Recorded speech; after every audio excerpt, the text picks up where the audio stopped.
Welcome to the channel. Today we will explore how to change the voice language in the Maps.me app on your phone. This feature is very useful if you want directions in your preferred language while traveling or navigating unfamiliar areas. We will go through the process clearly.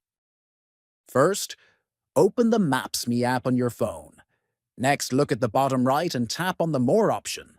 Then, select Settings from the list that appears. After that, find the option labeled Voice Instructions and click on it. Here, you will find the current voice language and options to change it. Next, under Voice Language, browse through the list of available languages. Choose the language you want by tapping on it. The app will immediately apply this language for all future voice instructions.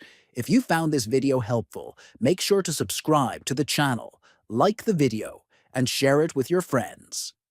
Thanks for watching and enjoy using Maps.me in your preferred language.